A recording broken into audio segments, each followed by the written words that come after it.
This is the Bandelier National Monument Tsankawi Trail travel guide, providing helpful information for visitors to this section of Bandelier National Monument near Los Alamos, New Mexico. In this video, we'll be showing the Tsankawi Prehistoric Site, also known as the Tsankawi Trail, also known as the Tsankawi Ruins Trail, which is a section of Bandelier National Monument. Like this video and write a comment. We really do want to hear from you so that we can keep improving our content.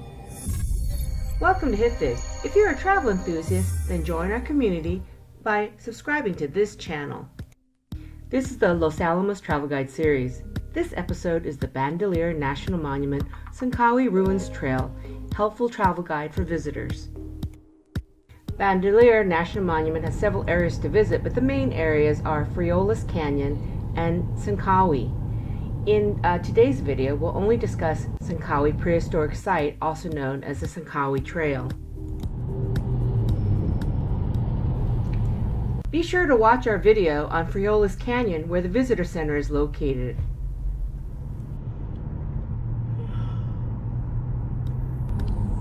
Take the New Mexico 502 west exit, then keep left. We drove our rental car from Santa Fe on a gorgeous sunny morning to Los Alamos. Although we used our GPS, getting here was a bit tricky. The roads here are wide and there are not many cars, which made it a leisurely drive looking at the gorgeous mesas. And there are plenty of brown directional signs on the road from Bandelier National Monument. However, for Tsankawi section, it can be easily passed by without notice. We took State Highway 502 and then changed to State Highway 4, where Tsankawi is located. Less than 1/4 of a mile on Highway 4, Tsankawi will be located on the left-hand side of the road.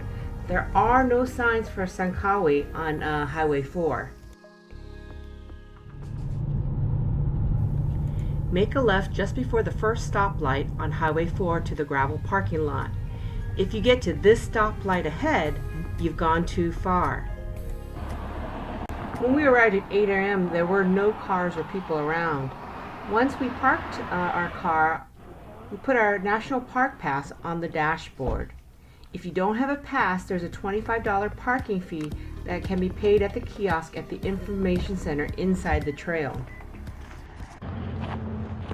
Once we got out of the car, we saw a small sign at the entrance of the path. Places of note are numbered along the path. Please stay on the path at all times. The trail is open from dawn to dusk. You can also pick up a trail guide for $2 here.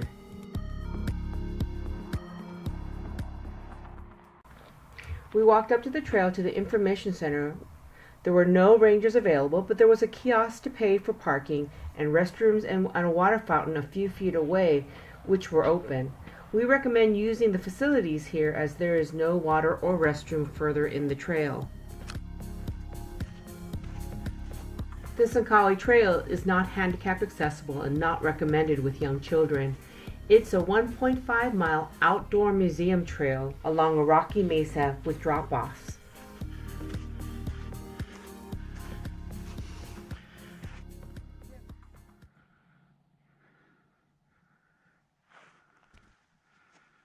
You will have to climb up some wooden ladders, and some parts are very narrow. Please wear good hiking shoes, sunscreen, and bring water with you.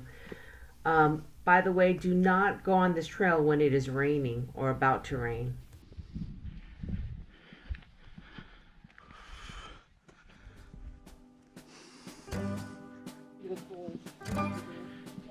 We walked up the dirt trail following the markers.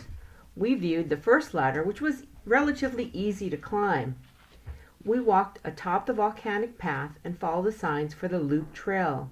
At this point, you can go left or right.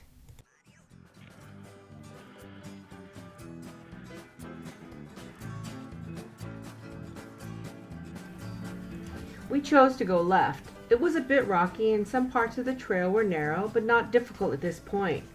We looked for the numbers to indicate we were following the right path. The path got increasingly more rocky and narrow along the way. There is a second ladder that you'll have to climb to get on top of the mesa.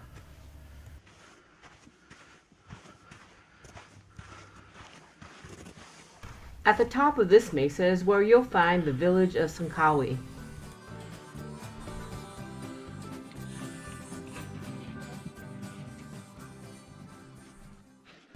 Between 1400 and the late 1500 AD, the Tsankawi was home to the Ancestral Pueblo people.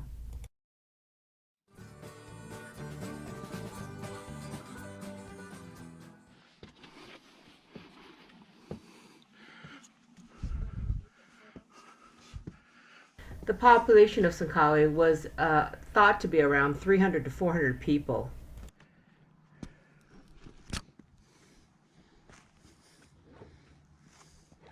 Tsankawi was abandoned around 1600 AD, they think because of drought.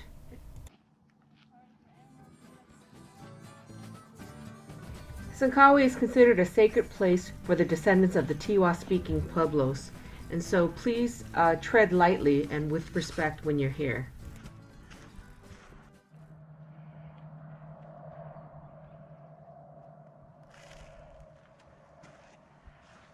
On top of the mesa, it has incredible views like the Jimenez Mountains and Los Alamos.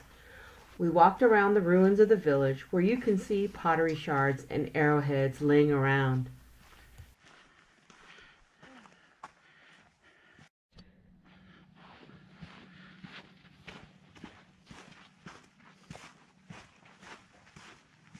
We walked to the end of the mesa to find the third ladder down, but we lost the trail a bit. The markings in the trail were not clear to us on this side, so we walked back a little bit to the edge of the mesa to the third ladder going down.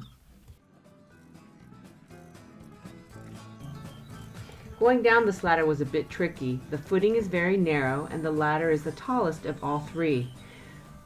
Be careful when you're climbing down. If you have a fear of heights, this is definitely not for you.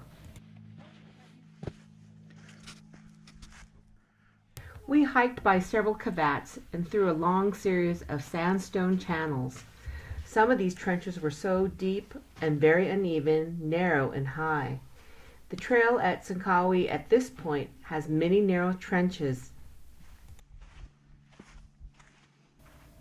The next time I hiked this trail, after the first ladder, I would take the loop trail to the right. If you hike to the right, the trail ends right at the third tallest ladder and there's no way of getting lost.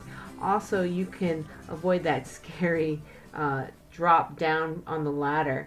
You can also walk the hardest narrow part of the trail at the beginning of your hike rather than at the end.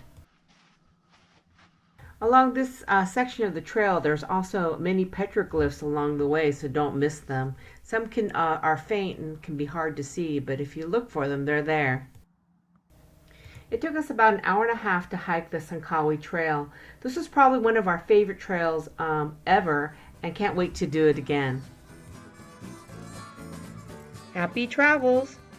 Go to hipfig.com for more information, or go to our Hipfig travel channel on YouTube, and be sure to subscribe for regular updates.